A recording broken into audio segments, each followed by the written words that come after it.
Bienvenue dans cette nouvelle vidéo où je vous propose de découvrir la fiche technique de l'immeuble et le carnet d'entretien. Mais avant de commencer ce chapitre, je vous propose un petit rappel des moyens d'accéder à cette fiche technique de l'immeuble. Allez sur Fiche, Fiche technique. Vous pouvez également passer par la gestion technique, fiche technique de l'immeuble. Ou le plus simple, double-cliquer dans la zone du gestionnaire. La fiche technique de l'immeuble contient la grande majorité des informations qui composent le carnet d'entretien de votre copropriété. Vous trouverez en haut, à gauche, les initiales du responsable, le gestionnaire, du comptable et de l'assistante. Si vous souhaitez modifier un interlocuteur, il vous suffit de vous positionner sur la zone F4 et choisissez la personne voulue. Les initiales se modifient, il vous suffit d'enregistrer et le changement va être effectué sur la fiche syndicat. Les zones concernant le budget, l'engagement du conseil syndical, l'engagement du syndic, la mise en concurrence sont en saisie libre et peuvent être complétées après votre assemblée générale. La date du contrôle ascenseur, de même que les codes d'accès à l'immeuble, sont également en saisie libre. Et si vous le souhaitez, en un seul clic, vous pourrez avoir accès à l'ensemble des budgets de l'immeuble. Et pour plus de détails, il vous suffit de sélectionner la ligne que vous souhaitez et double-cliquer. Après votre assemblée générale, vous pourrez également immatriculer à nouveau votre immeuble. Ce bouton est un lien directement vers le registre des copropriétés. Il vous appartiendra ensuite d'en recopier le numéro. Sur la fiche technique de l'immeuble se situe un lien vous permettant d'accéder directement aux documents associés de votre immeuble. Cette coche vous permet d'activer le recommandé électronique sur cette copropriété. Il vous rappelle également le nom du prestataire que vous avez choisi. Pensez bien, lorsque vous enregistrez une nouvelle copropriété, à venir activer ce recommandé électronique pour qu'il soit actif. Cette coche vous permet une présentation différente sur votre fiche copropriétaire. Vous pouvez faire apparaître la civilité, le nom, le prénom. Pour signaler que votre syndicat est un syndicat coopératif, cochez ici. Et si c'est une résidence de service, venez cocher ici. Votre syndicat doit être assuré. Jiminy a prévu ce tableau pour enregistrer l'assurance de votre syndicat. Le syndicat peut également avoir plusieurs types d'assurance. Protection juridique, multirisque habitation, multirisque bâtiment. Vous pouvez enregistrer l'ensemble de ces assurances dans ce tableau. Jiminy garde également en mémoire les assurances que vous avez résiliées. Pour les faire apparaître, il vous suffit de cliquer sur « Afficher les contrats définitivement résiliés ». Ils apparaîtront en rouge dans votre liste. Pour consulter les détails du contrat d'assurance qui vous intéresse, double-cliquez sur la ligne. Le nom de la compagnie, de même que la description du contrat, sont remplis automatiquement. Il convient de compléter le numéro de contrat, une référence complémentaire si vous l'avez, la date de création du contrat, si oui ou non il est en tacite reconduction grâce à cette coche. En complétant le début de période, la durée de contrat, l'échéance du contrat et le préavis, cela vous permettra d'avoir un meilleur suivi sur ce contrat. Vous pouvez également notifier des observations et enregistrer des documents propres à ce contrat, grâce au plus, moins pour les retirer et aller les chercher dans les documents associés. Dans cette zone, vous pouvez choisir si le contrat est permanent ou ponctuel. Il suffit d'activer les boutons.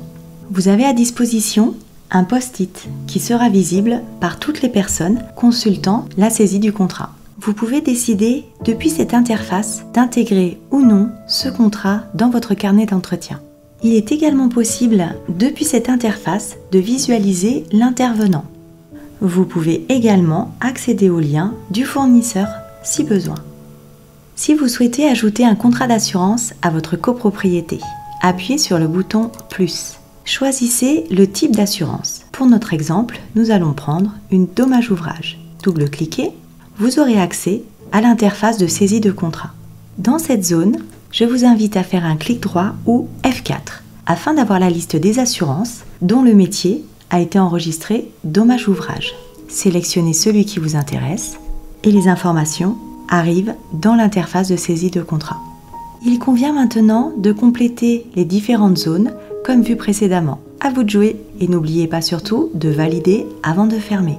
Une fois validé, votre contrat apparaîtra bien dans votre tableau des assurances. Pour résilier une assurance, il convient d'aller sur la fiche et de noter ici la date de résiliation définitive du contrat. Une fois la date validée, le contrat va disparaître de votre tableau, mais sera toujours consultable grâce à ce bouton. Vous pourrez, même s'il a été résilié, retourner à l'intérieur et consulter les informations. Sur la fiche technique de l'immeuble, en plus des assurances, vous allez pouvoir enregistrer les intervenants associés à votre copropriété. De la même manière que pour les assurances, il vous suffit de double-cliquer sur la ligne pour avoir accès aux informations du contrat. Sur ce tableau, vous pourrez remarquer cette colonne reprenant des symboles. Le petit PDF vous indique qu'il y a des documents associés à votre contrat et la zone rouge que vous retrouvez ici ou ici, qu'il manque des données lorsque vous avez enregistré votre contrat. Pour exemple, vous pourrez constater que les zones rouges vous indiquent les données intéressantes que vous n'avez pas remplies et le petit PDF reprend le signalement des documents enregistrés. Tout comme pour les assurances, vous avez la possibilité d'afficher les contrats définitivement résiliés grâce à cette coche. Ils apparaissent également en rouge. Si vous souhaitez résilier le contrat d'un intervenant associé, tout comme pour vos contrats d'assurance, je vous invite à aller compléter la zone de la date de résiliation définitive du contrat. Vous pourrez à nouveau consulter ce contrat en affichant les contrats définitivement résiliés. Si vous souhaitez supprimer un contrat, sélectionnez votre contrat et cliquez sur le bouton « Confirmer ». Le contrat a disparu. Avec cette méthode, le contrat ne réapparaîtra pas dans les contrats définitivement résiliés. Il n'a pas été résilié, il a été supprimé grâce à ce bouton « Moins ». Pour associer un nouvel intervenant à votre copropriété, cliquez sur « Plus ». Effectuez un F4 dans cette zone afin de choisir le type d'intervenant. Pour l'exemple, nous allons choisir un plombier. Même démarche pour aller sélectionner votre intervenant. F4. Choisissez votre intervenant et double-cliquez Valider et vous avez accès à l'interface de la saisie de contrat. Souvent, les plombiers n'ont pas de contrat avec l'immeuble. Vous pouvez alors cocher ponctuel. L'intérêt d'avoir enregistré cet intervenant est que lorsque vous allez faire une demande d'intervention, vous pourrez isoler les intervenants associés à l'immeuble et ainsi avoir directement accès au plombier qui intervient habituellement sur cette copropriété. À la validation de la fiche, le plombier apparaît bien dans vos intervenants associés. Intéressons-nous maintenant à la zone du conseil syndical. Il apparaît les membres du conseil syndical en cours d'activité. Pour accéder aux fiches conseil syndical et copropriétaire, il vous suffit de double-cliquer. Vous aurez accès à la fiche du membre du conseil syndical et vous aurez un raccourci pour aller sur sa fiche copropriétaire. S'agissant du paramétrage des fiches du conseil syndical et des fiches copropriétaires, je vous encourage à consulter nos tutos si vous avez quelques questions concernant ces sujets. Si vous souhaitez rajouter un membre du conseil syndical, cliquez sur plus, vous obtiendrez la liste des copropriétaires. Sélectionnez et double-cliquez sur le copropriétaire concerné. Vous aurez alors accès à sa fiche du membre du conseil syndical. Une fois les paramétrages effectués sur cette fiche, pensez bien à enregistrer pour que votre copropriétaire s'affiche bien dans les membres du conseil syndical. Si vous souhaitez retirer un membre du conseil syndical, sélectionnez la ligne et cliquez sur « Moi ». Confirmer, le copropriétaire n'apparaît plus. Sur les 3 tableaux que nous venons de détailler, vous remarquerez ce symbole que vous croisez souvent sur Gemini et qui est significatif du fait que vous pouvez exporter, notamment en tableau Excel, les listes contenues dans ces tableaux. Vous pouvez également imprimer en couleur ou non les informations contenues dans ces 3 tableaux.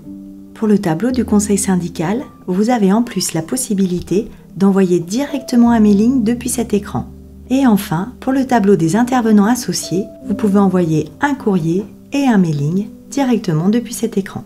Lorsque vous aurez sélectionné ce bouton, vous arriverez sur l'interface d'envoi de courrier dont vous trouverez l'explication et le mode d'emploi sur le tuto de la fiche syndicat. Dans la catégorie Administration, AR, courrier. Toutes ces informations viennent compléter notre carnet d'entretien, mais elles ne sont pas les seules. Nous allons continuer notre découverte des informations à compléter. Dans l'onglet Infos complémentaires, vous allez avoir plusieurs rubriques à consulter et à compléter si besoin. Tout d'abord, le règlement de copropriété.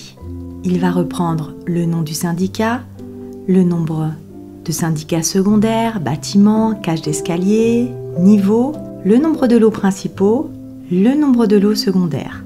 Vous pourrez joindre des documents grâce au plus, les enlever grâce au moins à cette fiche. Par exemple, votre règlement de copropriété et un modificatif de description par exemple. Vous avez également la possibilité de compléter un bloc-notes. Attention, cette note pourra apparaître sur certaines éditions, notamment le carnet d'entretien de l'immeuble. S'il est complété lors de la fermeture de l'écran, vous verrez la petite coche vous indiquant que le bloc-notes contient des informations. Vous pourrez également accéder à ce bloc-notes sans revenir sur l'onglet Règlement de copropriété et modifier ce que vous devez modifier. Vous trouverez ensuite l'onglet Informations de construction et son bloc-notes qui fonctionne de la même manière que celui du règlement de copropriété. Il apparaîtra sur le carnet d'entretien. Les différentes zones sont à compléter et bien sûr, pensez à valider avant de refermer votre écran pour ne pas perdre votre travail. Les mesures administratives sont à compléter en fonction de la situation de votre immeuble. L'onglet Procédures de l'immeuble vous donne accès à la liste des procédures. Vous pourrez les consulter, mais également les créer. En cas de besoin, n'hésitez pas à vous référer à notre tuto à ce sujet. Vous pourrez, depuis l'onglet Patrimoine de l'immeuble, enregistrer le patrimoine de votre syndicat, par exemple une loge. Et comme tous les écrans, n'oubliez pas de valider avant de sortir. S'agissant de l'interface Assemblée générale, vous la retrouvez également accessible depuis la fiche syndicat. Elle peut être complétée et modifiée également depuis cet onglet. Il convient de signaler le prêt de l'immeuble depuis cet onglet. Vous pourrez rajouter un nouveau prêt grâce au plus, en supprimer grâce au moins. La petite colonne EC signifie emprunt collectif et enfin le R, remboursé. L'onglet Nature de l'ouvrage et équipement vous permettra d'apporter des détails sur le fonctionnement de votre copropriété, mais également sur les équipements qu'elle possède. Par exemple, vous pouvez notifier que l'accès au local poubelle se fait avec une clé simple. Il est bien à garder à l'esprit que ces informations vont remonter sur le carnet d'entretien. Si vous souhaitez créer de nouveaux équipements pour votre copropriété, il convient de sortir de cet espace. Revenez sur l'écran d'accueil, Gestion technique, restez bien dans Fichier et Nature équipement. Vous pourrez, depuis cette interface, créer de nouveaux équipements. Et enfin, vous retrouvez ici l'onglet Contrat de syndic que nous avons déjà détaillé car vous le retrouvez sur la fiche du syndicat. Il est également modifiable depuis cet écran. Intéressons-nous maintenant aux salariés de l'immeuble. Vous aurez dans cette liste les salariés actuellement en contrat, mais vous pouvez également afficher les salariés sortis. Quelle que soit la situation du salarié, qu'il soit en cours de contrat ou non, la fiche reste accessible. Si vous souhaitez créer un nouveau salarié, il convient d'appuyer sur le bouton « Plus ». Vous avez accès à sa fiche d'information personnelle. Il suffira d'enregistrer pour avoir un nouveau salarié.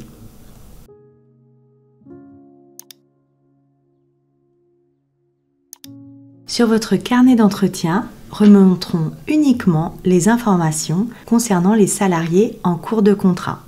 Sur le carnet d'entretien vont également apparaître les travaux en cours et les travaux votés en assemblée générale. S'agissant des travaux en cours, Jiminy reprendra tous les travaux en cours, qu'ils soient cochés assemblée générale ou pas.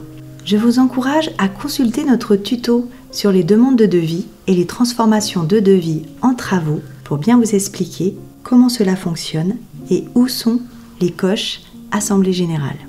Et s'agissant de la rubrique « Travaux votés en Assemblée générale », seront remontés les travaux en statut terminés, abandonnés, archivés, si la coche « Assemblée générale » a bien été validée.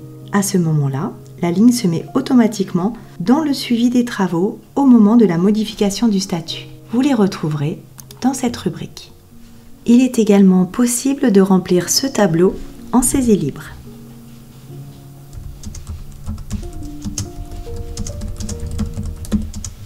N'oubliez pas de valider. Les travaux votés en Assemblée générale peuvent aussi remonter dans votre historique des travaux grâce à une manipulation de la comptabilité sur leur écran enregistrement comptable des factures numérisées. En effet, si la sélection est faite du carnet SRU, ces travaux remonteront bien sur l'historique des travaux et donc sur votre carnet d'entretien. Grâce à toutes ces informations, le carnet d'entretien va être bien rempli. Il reste encore une source de données pour ce carnet d'entretien qui se situe sur votre fiche cabinet.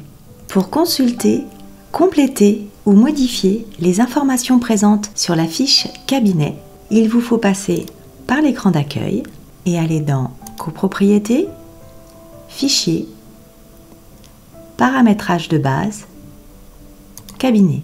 Et bien sûr, si vous avez complété ou modifié cette fiche, pensez bien à enregistrer avant de fermer. Cette fiche reprend les coordonnées du cabinet, ses garanties financières, son assurance professionnelle et plusieurs informations complémentaires. Ces informations sont reprises dans tous les carnets d'entretien de vos immeubles. L'adresse enregistrée ici sera reprise sur tous vos documents comptables. C'est également par cette fiche que vous pouvez modifier ou insérer de nouvelles en-têtes et de nouveaux pieds de page qui apparaîtront sur tous vos documents avec une fusion Word, notamment votre carnet d'entretien. En cas d'installation ou de modification de votre en-tête ou de votre pied de page, pensez bien à transférer votre travail pour que tout le cabinet puisse profiter des modifications. Si vous n'êtes pas à l'aise avec cette manipulation et que les logos restent un grand mystère pour vous, n'hésitez pas à nous demander de l'aide. Vous pouvez nous appeler sur la hotline ou nous adresser un mail avec vos en-têtes et votre pied de page à installer sur un document Word. S'agissant des informations concernant votre site internet et la possibilité de se connecter pour vos copropriétaires, ils sont à ramener sur cette zone afin qu'ils apparaissent sur les appels de fonds. Cette fiche vous donne également accès au paramétrage de votre contrat de syndic. Ce contrat et son paramétrage font l'objet d'une vidéo que je vous invite à consulter en cas de besoin. Tout comme votre syndicat ou encore comme vos copropriétaires, votre cabinet a des documents associés. Vous pouvez par exemple y déposer copie de votre carte professionnelle et décider d'une diffusion sur l'extranet de vos copropriétaires. Ça y est, toutes vos informations sont enregistrées, les contrôles ont été faits, il convient maintenant d'éditer votre carnet d'entretien. Pour générer ce carnet d'entretien, je vous propose tout d'abord de cliquer sur cette flèche. Elle fera apparaître les 13 rubriques présentes dans le carnet d'entretien. Si vous choisissez de ne pas faire apparaître certaines rubriques, dans mon exemple, le conseil syndical et les informations d'architecture, les titres de ces rubriques apparaîtront bien, mais en dessous, une mention apparaîtra « Informations non communiquées ». Une fois ces paramétrages effectués, il ne vous reste plus qu'à appuyer sur le bouton « Fiche, Carnet » pour générer le carnet d'entretien. Le carnet d'entretien apparaîtra alors en format Word. Vous pourrez encore modifier des choses si vous le souhaitez. Une fois la fusion terminée et le document fermé, Jiminy vous demandera si vous souhaitez, oui ou non, remplacer l'ancien carnet d'entretien par le nouveau que vous venez de générer. Répondez oui ou non en fonction de votre besoin.